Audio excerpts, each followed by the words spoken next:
So especially with like ADHD, there's information coming to you from a million places these days. A lot of it's noise, but if you're like following the stock market, you want to, understand what's going on. We try to condense it. So we do it in bold. Who, the what, the where, why, and what's this mean? What's this mean for you?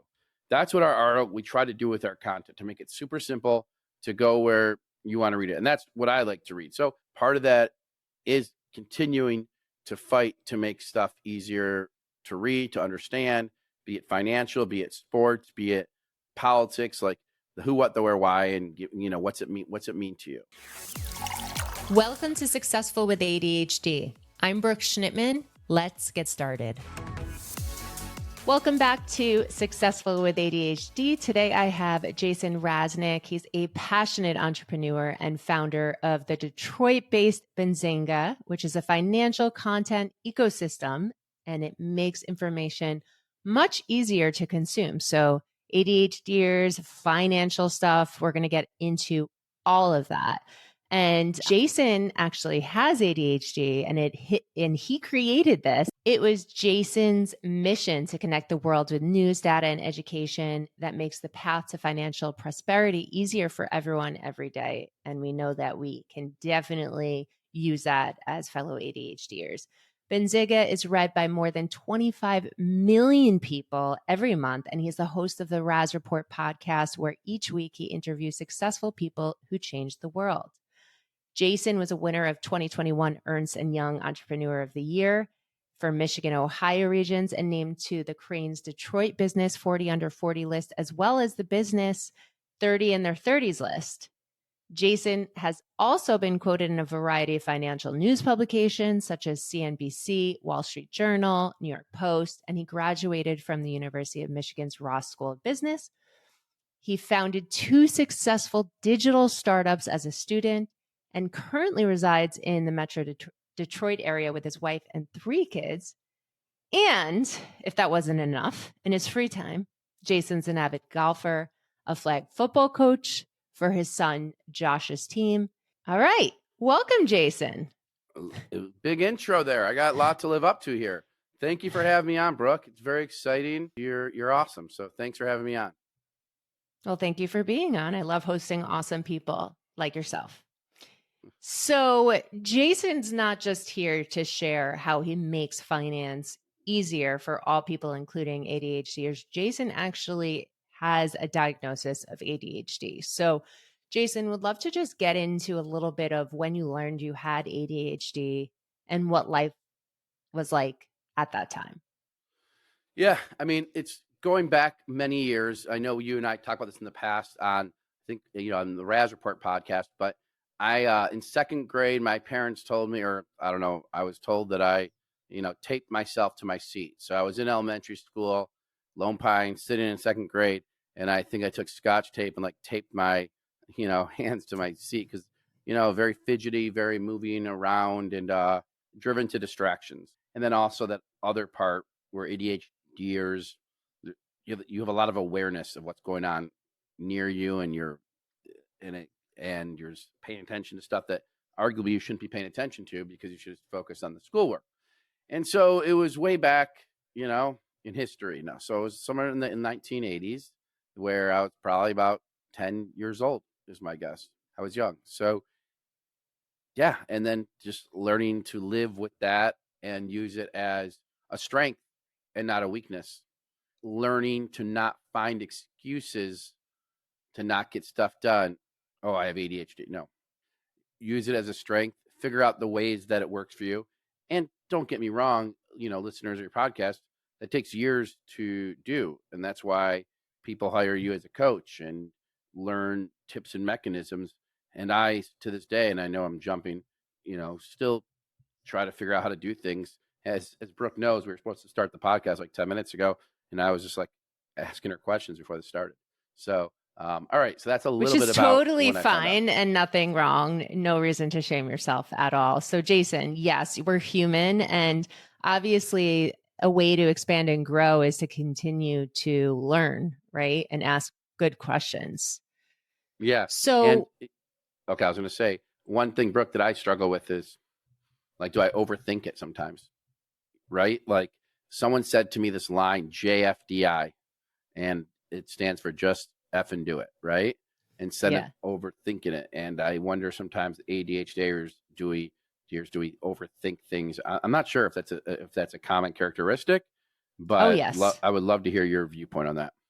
Oh, yes. I mean, it's a double-edged sword. So we can be very impulsive and just do it on things that we've waited too long for or we get excited about. But at the same time, we definitely overthink our decisions because of the mistakes that we've made in the past, thinking that we're not good enough to make the right decision. And that's where we can get paralyzed in our analysis paralysis and not make decisions, get stressed, anxious, depressed until it's too late and opportunities pass us by. So we can overthink things so much. And that's where a lot of the anxiety that is comorbid to ADHD comes along. That's interesting. And so one mechanism to deal with that, which is a terrible one, is just not to make the decision, not to do it, not to pay attention to it. So then you have the out to say, hey, I wasn't even focused on it. So that's, but that's, that's interesting how you said that. Yeah. Yeah. Well, there's a lot that goes into that too, because sometimes when we pass opportunities or we pass decisions, we have good reasons for passing those and they weren't the right decisions. But other times we get so paralyzed that we feel bad that we haven't made a decision. So Yep. again, double-edged sword, lots to go into it and think about. But obviously, you've made a decision that has worked for you financially and has worked for 25 million people financially. And I'm curious how, with your ADHD diagnosis at 10, where you were taping yourself to the seat, how you shifted from there to creating this multi-million-dollar global financial company. Yeah. I mean, I also remember being separated from the class sometimes, like going to the learning resource room and getting extra help and those kind of things. And I didn't really like that. I didn't like being separated. So at some point, I don't know if it was fifth grade or sixth grade, but at some point I turned a corner, I would say. And I had to work harder than my peers. There's no question I had to work harder than my peers. Like I did. And where it may have come easier, the way I read was different than another person. And I just put in the time and really focused and really, and by the way, it's not to say like my mom and dad, but my mom, because she was taking me, like I went to tutors, I had got extra help in different things, because it wasn't just, the HD, it was reading, it was learning and learning how to deal with that and learning different ways to learn was part of the challenge. And I think fifth, sixth grade is when I like turned a corner, I would say, in between those times, because then I eventually went on to do really well in school. I went to the University of Michigan and I did well in school, etc. But there's a lady named Miss Kent who is in charge of the Learning Resource Center. She told my parents, if you could believe this, that she didn't think I would ever be able to read. It's terrible. Yeah. So I gave I've heard too many stories like that. I gave a TEDx talk about it one day. Yeah, that's the story of the younger years, I guess. Yeah. So I'm curious that did you know that Miss Kent at the time that you were struggling to read said that, or did your parents tell you that once you were able to read? Yeah, I think I learned that like once I was able to read. I don't think I knew that at the time. Okay. But if someone didn't believe that you'd ever be able to read, then I'm assuming they didn't really teach you. And so my mom, I went to this person like Pat Kostecki, who is amazing, who taught me to read. So we had to go to like a tutor to learn to read. So you had learning center, you went to a tutor, you got that support that you needed. You spent a lot more time in doing things to excel in school than your neurotypical peers. But how did you turn that corner in fifth and sixth grade? Like what changed once you did all of the tutoring and extra support services? I think it may have been, honestly, self-confidence, knowing that I could learn to read in a different way, I guess. Like I noticed grammar mistakes really quickly or spelling mistakes because the way I learned to read, I think, is different than others A lot of others don't notice these things, and I notice them every time. I think it was once I learned to read, having the confidence, then putting in the time and getting the extra help and just working hard and realizing you can do it if you're willing to put in the time. Gotcha. So you saw the results once you got that extra help to level the playing field. And then you got the confidence. And then with the confidence, it gives you that extra boost of motivation to continue to try hard. It sounds. Yeah, continue to try hard. Now, the like, we're going back to those years, but I still probably did things too at the last minute. Like, I needed deadlines. I still struggle with that, where I need deadlines to get stuff done. So my habits sometimes were good, but a lot of times we, go to high school years, I would be studying for the test the next day, like at 2 a.m, versus having a good night's sleep. I find people who don't have ADHD, or I find a lot of times people are studying way in advance. I find we like do things at the last minute because we need that deadline or something, or that fear of failure to kickstart that dopamine, which then gives you the motivation to actually do the thing. Exactly. And I feel like maybe that's what we say we need. I want to change that, because I feel it's unneeded stress. That's where I feel, I feel like it's something that there's no reason to have that stress. So it's like, figure out how to solve for it, so that's part of the story. Yeah. It's so interesting because from the outside, you look like this big, successful person who's created this financial news outlet to millions, right? And you did that. You did that, right? And you have a wife and you have 3 kids. And then on the inside, you're humble enough to share that you're still struggling with those prioritizations of deadlines. And, you still find yourself waiting until the last minute, which causes you stress. And I'm curious, obviously there's tools and support for that, but how did you make all of this work in your life to build this huge company? So obviously, as let's say it's the team. It's not just me, but yes, I started it. I'm the one who made the hires. I'm the one who started it and worked 18 hours a day, hired contractors overseas, and integrated into all these brokerage firms and did the work. I don't know. I partly, maybe it was people doubting that I could do it. Fear of failure, people leaving us and saying, "Oh, we're gonna fail." Oh, this, that, and just negative talk to us. And then when we had we had a partial exit where we sold a majority of the company to private equity for a nice exit, but we're still involved. And maybe it's that constant of proving the doubters wrong, I guess, and outworking and giving people what they want to read. I don't know, in essence, how we were talking about how we wait to the last minute to get things done. In some respect, everything was like, if I didn't get it done, then there was no business. I remember when I paid the first salary of $45,000, and I was like, holy cow, that's a crazy amount of money. I'm like, that's like $1,000 a week.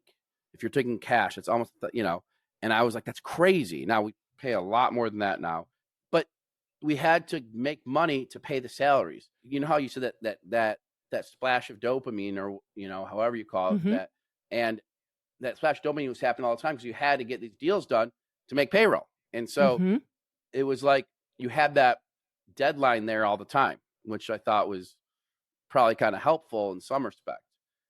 It gets harder when you don't necessarily have the deadline and you don't have someone like you have a coach, I have a coach, and that helps with deadlines.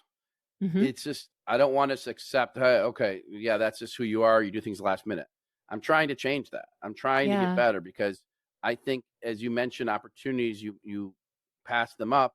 And I think living a part of a productive life is being semi-efficient with your time, because the one thing we all have is 24 hours in a day, and it's a great equalizer. It doesn't mean that I'm saying you need to go work all those hours, because I don't think someone's better than someone else because they work 18 hours a day. That's not what I'm saying. But what I am saying is I think a lot of people with ADHD use their brain to make it more complicated in some respect, including myself, where, okay, I can get this thing done right now. Okay. So let's say I need to write you an email about something and I'm procrastinating it. And so and I'm supposed to get it to you by 4:00. I'm procrastinating. I don't get to you at 4:00. I get it to you at 9:00. How many times did I think about it in that period of 6 hours? I'm going to guess I thought about it 40 times, maybe 50, maybe 60. If we just did it, got it done, then we wouldn't think about it and we move on to the next thing. And I want to get to more of a life like that. And then sometimes I am, but I just think you need to be consistent. I think it may be hard for us, but I don't know. That's where I'm trying to get to. Sure. So Dr. Hallowell, he's a leading ADHD expert, says that ADHD-ers are consistently inconsistent. So what I teach in my coaching is let's be persistent in our consistency, right? Consistently persistent. Yeah, so nice. If you thought about sending an email 40 to 60 times in a 5-hour span, I wonder if potentially what was going through your mind is, ooh, how are they going to feel on the other side once they receive it? And do I have a follow-up answer? Or do I need to have the perfect response? Do I need to have all the pieces together now? I think it's partly the former. Like, you need to have the perfect thing that is written, and I'm not necessarily thinking what the response will be, but it's partly the former. I want to have the perfect thing. So perfection, is enemy of getting things done. And you're like, I need to make this perfect. So you get it to 75% of the way, and then you're like, struggle. And I think there are ways to deal with that by having others look at what you're doing and say, hey, do you have any feedback on what this is? And then you can send it out. Yes, that's definitely a great way to conquer some of your perfectionism. Having that accountability partner to say, okay, it's good enough. Let's go, send it out. Or you knowing ahead of time, like, if you could picture what is good enough, what is 95%, what is 100%, before you send it or even start it. But I think it's kind of funny that, so I'll get this thing done and I wanted to show it to someone here to like review and send out. I want them to review it immediately right then, because I've already waited to the last minute. You know what I mean? If I would get it done early, then I'd give that person more time to review it. You know what I mean? So we get it done, and it's like the last, we're like, hey, will you review it? No, review it now. And like, so our emergency becomes their emergency, and that is, disrespectful. I should get it done earlier. It's and stressful. That's kind of the stuff. Yeah, that's the kind of stuff I need to improve upon. But yeah, I, started a company, hired people, millions, and built decent sized company. And I think as someone who's listening to this podcast, like I said, I think there's a lot of strength someone has. You notice things more. You're acutely aware of things. People may criticize you more because you go about things differently. And I think the more you do, sadly, I think you need to create a bigger backbone, because people like to tear people down. It's just what it is. If you go look at society, I look at people who are very successful. If you go look on Reddit or different places. Oh, don't even get me started with Reddit. It may be one person, but they tear people down. What I care about most, I want to grow the company, but what I love is helping people achieve more than they could achieve on their own. Like that they ever thought they could achieve on their own. One of the guys who sits near me was like talking to someone, and he was like all nervous because this person was a successful business person, whatever. I'm like, nervous? There's nothing to be nervous about. The person isn't better than you in any regard. They just do different things than you. Like, there's nothing to be nervous about. But others just go online and just, like you just said, like Reddit, for example. It is the platform for negative reviews on a lot of things. And you know that one person could have five of the negative people, or 10. And now with AI, you can do way more of it. And it's that easy. So I asked one of these CEOs of a public company, I said, how does he handle it? And he said he doesn't read it anymore. He just doesn't read it. And that's probably the best way. Yeah, I'm so glad that you're mentioning this, because I am also a CEO of a company, not as big as Benzinga. It doesn't And, matter. but it Really, doesn't matter. precise. But the bigger you get, the more exposure you have. And regardless, 20% of people are not going to like you upon meeting Regardless, you, regardless. it's unbelievable. And I love how you spoke to this friend of yours who said, I don't look at the reviews. Same thing with me. Like on social media, when there's negative stuff that come from my posts, I have someone who looks at it and filters it out first because I don't think my time, A, is worth being spent in that land. And B, yeah, it's going to make me feel like crap. Who wants to hear a negative thing about them, especially when you're doing your best and trying to help people and lives? Well, here's what sucks. Mhm. Here's what sucks. Let's say you announce some news. You get 200 compliments or 200 whatever. You get one or two negative things. You remember the one or two That's negative it. things. And there's a publication. I don't want to say the name. The editor, he's not there anymore. It's a publication that like closed down. They got sued. It's a media publication. Their model was, let's say Mark Cuban buys like a NFL team, Seattle Seahawks. Let's just make that up. He put right. Mark Cuban owns another team. Yeah, he got out of NBA, or he's still in NBA, but he owns it. This publication, they wanted to take a negative approach to everything because they knew that's what people would talk about. So that their headline would probably be like, Mark Cuban trying to own the world, taking over for the little. And so that's what gets, and that's what's so sad. And that's what's like, I remember when we did our deal, I honestly, I think I got 400 text messages that day. It was, or the couple, and then like maybe one or two negative things on Twitter. I don't even remember what they were, but that's what you remember. And it messes us up. And I telling you, the higher the flag goes, someone told me once, the higher the wind will blow.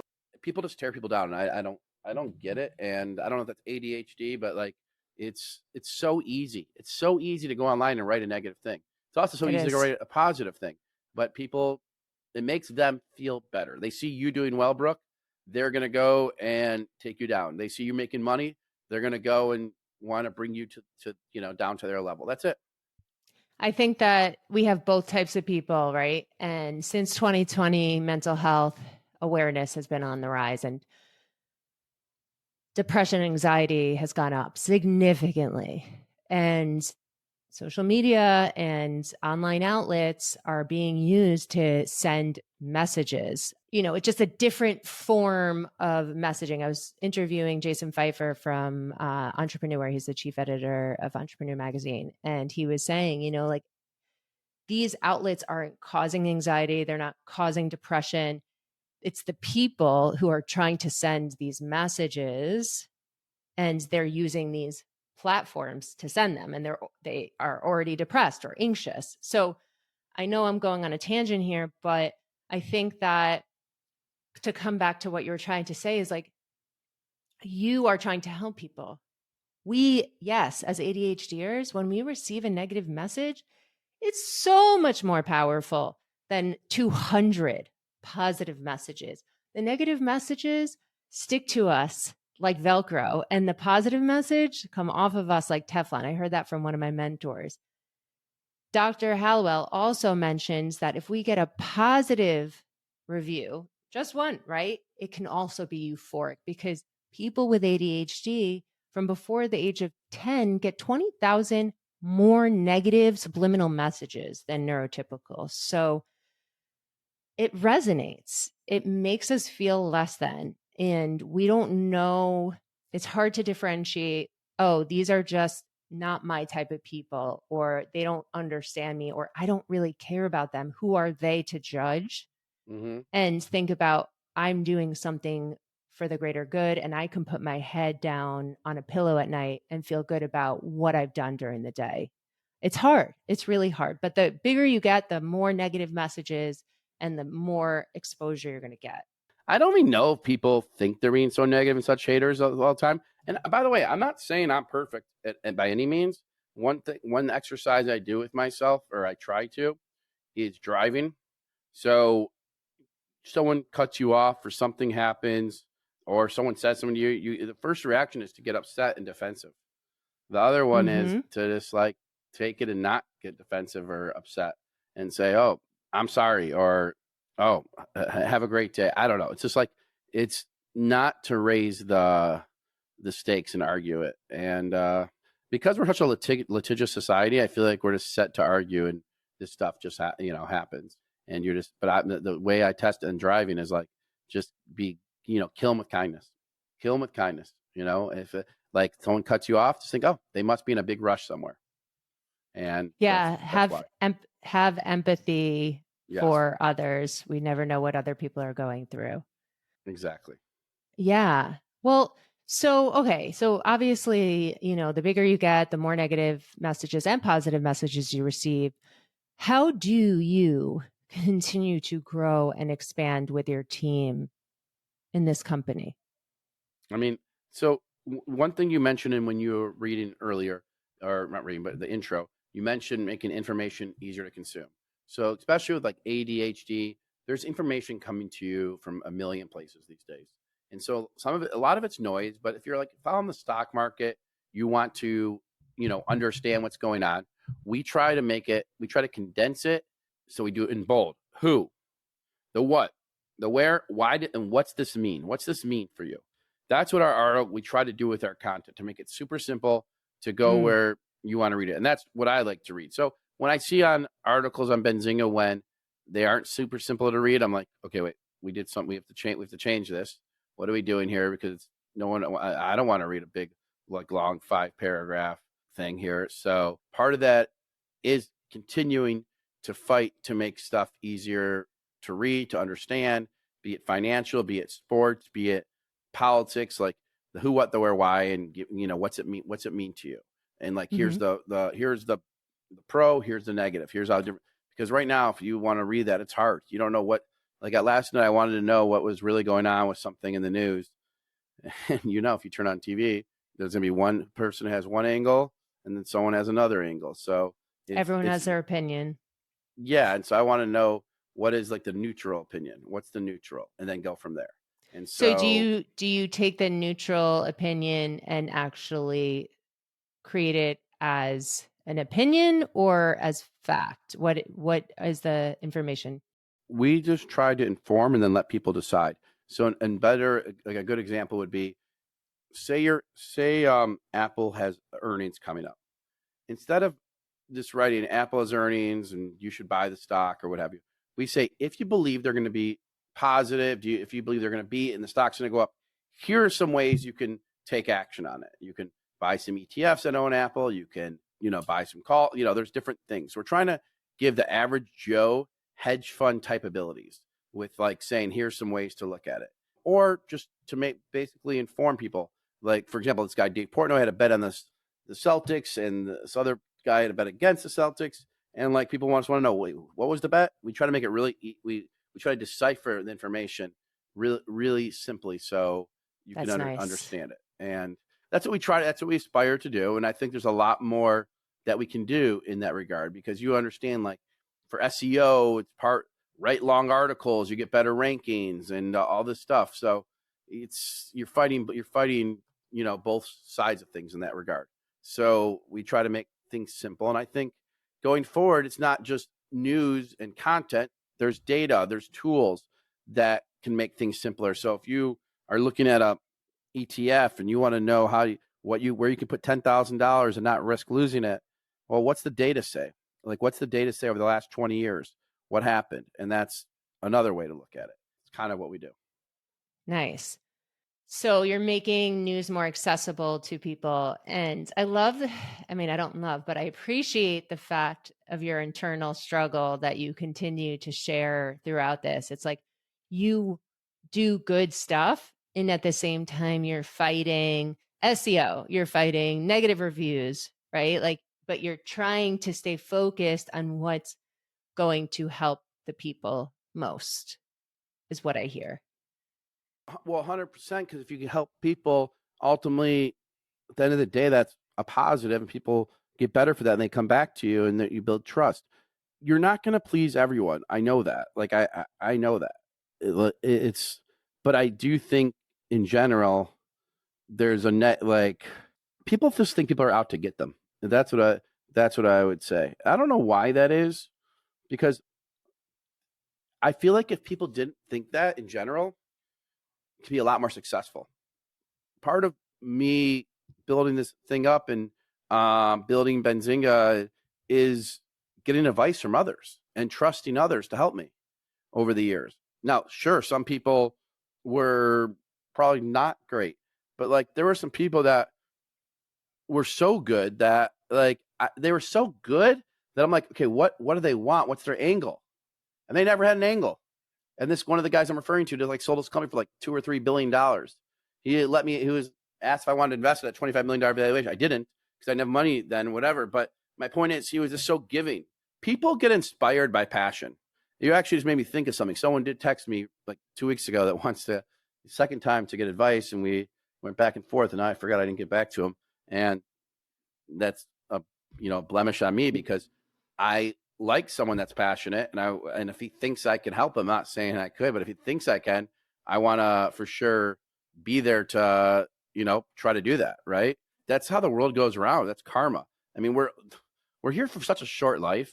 And one other thing that Brooke, I don't know if you've ever watched him, but I just saw Jerry Seinfeld in an interview, and he was talking about this famous philosopher. I got to look it up, but basically, he had a movie coming out, and he's like, I can't wait to see the negative hate on it because it doesn't matter because it's going to be for such a short time in this lifetime. The negative hate is in such a short time.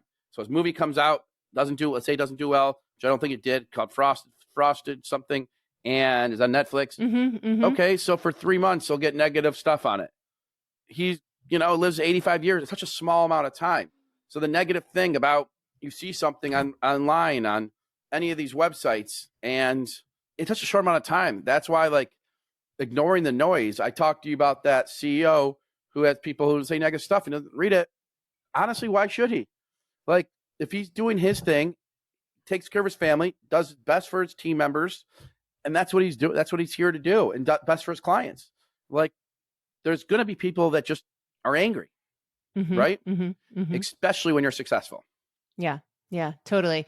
If it's okay, I want to pivot a little bit to the user of Benzinga. I want to just, I'm curious on what are some strategies that you recommend as a CEO to stay updated on your financial news that you put out there without getting overwhelmed as a consumer? So, strategies I do is I try to turn some stuff off at certain times. I won't necessarily go read news at a certain time during the day because I know it'll lead me sometimes down a rabbit hole. Another thing I do is I used to open up 1 million articles. I don't. I limit it now to 5 unless it's some, big reason. Obviously, I go to Benzinga, but, another site I'll go to is New York Post, and I just want to read basics, fun stories. And that can take you off, lead you on a rabbit hole. I try to do it during times when it's okay for me to read this stuff. Or my other one is if I open up the windows and the tabs, I'll keep them open and I'll just read them later. Because I don't want to do it as a mechanism to not do what I'm supposed to do. For example, this is not your question about Snap on financial news, but I like backgammon for some reason. I had an app on my phone and I caught myself playing it way too much and it was affecting my sleep. So I would play it at 10 o'clock till 12 o'clock. You get nothing out of it. I eventually just had to delete the app. I just deleted the app, and that has made a difference. To the point is you want to be outside with your kids. And I'm playing this dumb backgammon game. There's so many other priorities, and what is it doing for me? It's there's probably some theory ADHD. It's distracting from other things I should be focused on. There's probably something I should be doing different. So part of the reason I started Benzinga was several years ago after 9/11 happened. And then years later, I was really good at researching small cap companies, small capitalization, that are very, and on the stock market that were very small. And I would find good stuff on them. And I created a big following on Yahoo message boards with my research. I think when you're ADHD, you really can go down a rabbit hole and become a solid expert. I think the more you know, the better you can do. Yeah, I think it's also that ADHD intuition. If you like something, you see that it's something that people are using, that you're passionate about, following that decision to invest, but also not to invest everything that, granted, I am not a financial advisor. So tell me if I'm wrong here, but just from my experience in working with so many people with ADHD, being married to an ADHD family, like not putting all of your eggs in one basket, diversifying, like you said, but following that intuition and going in multiple directions based on what you have done your homework on, what you believe in, and also taking other experts' advice into consideration as well. Yeah, and I think there is some of that intuition that you may see things before others, and then you don't know if you really are. So, like, should I buy more? Should I buy, like, for example, those GLP plays, those Ozempic plays, those losing weight plays? I should have bought 10x more than I did, right? Because eventually people caught on and bought the stocks. You just don't know, and so the point of diversification is it's vital to, because you don't know what trends are, and you don't want to work hard for money then see it go away. And so I think it's vital to diversify. I also think some things are dangerous. We all have, I think a lot of us, we want to, get rich, right? Like it's a get rich quick, like get rich quick type thing, instant gratification. And I think that can be dangerous too, slowly, but surely type thing, and do the true and true, buy the S&P 500 or buy good companies. I mean, Microsoft has done well over the years, right? Absolutely. And also I hear everything that you're saying. I worked with a Fortune 500 man, but he was obsessed with the money that he had in his stocks. He could not wake up in the morning without looking at it first thing. He would follow it, the ups, the downs throughout the day, and his moods would be affected by it. And I'm sure he's not alone in feeling that way. And I know you touched on this a little bit before. What do you recommend for people who are just so involved in the fluctuation? So for Benzinga, we have a thing called Benzinga Pro. It's our real-time news data platform. It's, we have thousands of people trading off it and reading real-time news. And you get your stress levels up and down. There's people I know, and we have users that trade for a living. So they make money, they trade for a living. It's absolutely amazing. They're consistently able to do that. In up and down markets, they just trade for a living. They're amazing. That person you're talking about, and he sounds like he has enough money to be retired and doesn't need to work, but he's stressing over the stock market stuff. To me, that's not the best way to live. If that person has that kind of money, you diversify. Yeah, the market would fall, but typically the market goes up 10% a year over a lifetime. By the way, I didn't want to have so much money in the market because I didn't like seeing the daily gyrations. And then it's like, there is some truth to be told. Don't look at it. Don't look at it so often. I mean, I sold, when I get cocky about the stock market, I have a thing on my phone. I sold Amazon stock in 1997. I have the date at $10 a share. And it would be like, it was like $4,000. It'd be like worth like 800,000 or 1.2 million now. But the point is, if I didn't look at it and don't look, and so some of the stuff you don't look at, and you never know where it ends up. When I bought those Apple shares, I never sold them. Some from way back when. So I never sold those shares. Wow. Yeah. So I've had Apple forever. Now I bought it a lot smaller amount because I used a financial advisor at the time. He's like, I hated Apple at 16. I hate it. And I hate it at 36. And that means like at $1, because there's many splits and all this. And so someone convinced me not to buy as many shares, but yeah, it's like you stay with your conviction. Obviously, if you diversify. Now, listen, if you don't diversify and you get lucky, you can get lucky. If I would have put all my money in Apple, like by my conviction, if I would have put my money that I had from my grandma, a little bit of money, all of it in Apple, that would have been worth a lot. Instead, I put a small amount in, very small. It's still worth a little bit, a nice amount, but that's where the Warren Buffett thing is. If you're really knowledgeable on something, yeah, it would have been up a lot. It would have been a lot more money.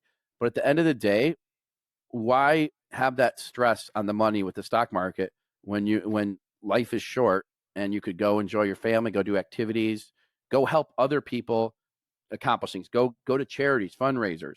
One of the big things is I love going to charity stuff. I like charities where I can see the impact. Like that's where I love, like, some are health, neurofibrossis, children's tumors in their brain or around their body at a young age.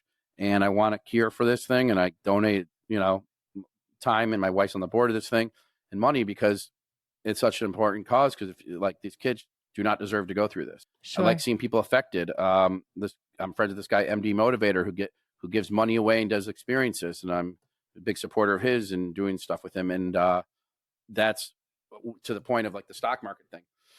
If that's the case, my answer is you move some of that money to T-bills, to money market funds. You get paid 5.5%, and you don't have to have that stress.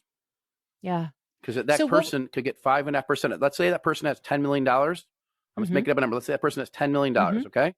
He gets 5.5%, or she, I think he said it was a guy, 5.5%. That's $500,000 a year. For doing nothing. For him to do, for doing nothing. Yeah. $500,000 a year. So for his money to just sit. $500,000 a year and money just to sit. So $500,000 a year, he can go on private planes. He can do whatever. So like for the stock market to go, like, I don't know, like that's just, that's how I feel. Yeah, understood. So just to kind of summarize this whole thing, like what would be your number one success tip for someone with ADHD who's starting to invest but feels intimidated by the complexity of the financial markets? Read some basic understanding of the markets, but through Benzinga or Investopedia, like, how can I buy an index fund? If I was to start to invest, I would buy an index fund. An index fund is a basket of stocks. So say you like Tesla. There's ETFs that own Tesla. There's ETFs that own Nike or Under Armour. The reason I'm saying that now, by the way, if you're young, like super young, so my kids, I get them to give me stock recommendations. We buy some stocks for them.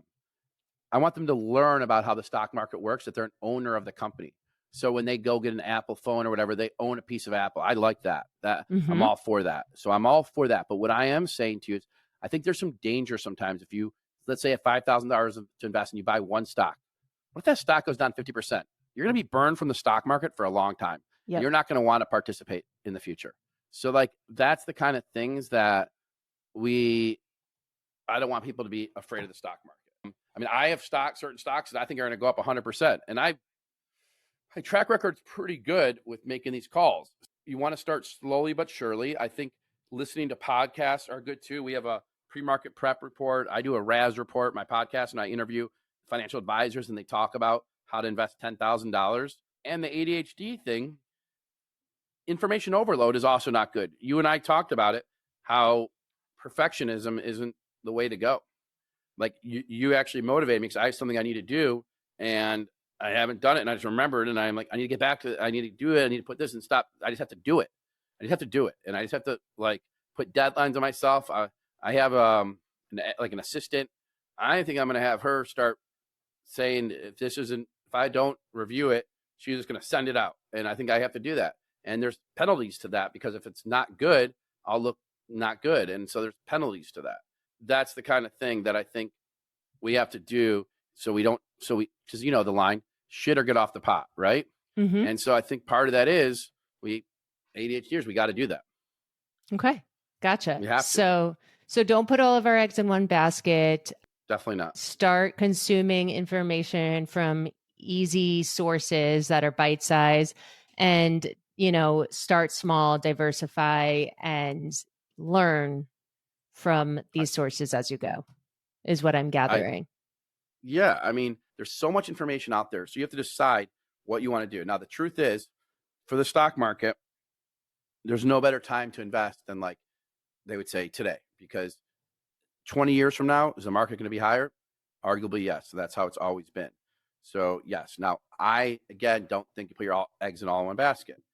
I think you can, money markets, you can buy a CD at 5.5%. So, if you need the money in 6 months, don't put it in the stock market. Buy a 6-month CD. You have a pie and you figure out how to allocate and, hire someone too, by the way. You can get a financial advisor. You can get people to help you. Schwab has options. Robinhood has options. Like there's a lot of different, Morgan Stanley, the E-Trade. There's so many different things now that you can do. We provide news and data to all those brokerages, and we try to give the average Joe the same knowledge is a hedge fund manager, and the more knowledge is great, but at first you just have to get started. I love that. Just start. Yeah. Yes, just start. Or better this, JFDI. Just F and do it. All right. Well, Jason, it was so nice to have you on Successful with ADHD for someone who is just starting or continuing their financial literacy and financial growth. Where can they find you?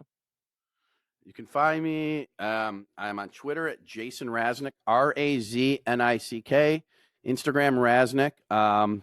We have events. We have one company in Chicago. You can look at Benzinga events or benzinga.com. And lastly, the Raz Report. Look it up, download it. There's some great interviews, a lot of celebrities. Your very own Brooke here. I think you'll enjoy it. I really try to ask the questions like Brooke does and gets really deep into asking, like, how do you do this? You have a great product. You have lots of people on the Raz Report sharing valuable information. I appreciate you having me on. This has been great, and I hope I added some value to someone today. I don't know, but I hope. And you did. I appreciate it, Brooke, and I look forward to being in touch with you. We got to do this more often. Absolutely. Thanks again. Thank you. Thank you. Thanks for listening to this episode of Successful with ADHD. I hope it helped you on your journey. And if you need any additional support for you or a loved one with ADHD, feel free to reach out to us at coachingwithbrooke.com and all social media platforms at Coaching with Brooke. And remember, it's Brooke with an E. Thanks again for listening. See you next time.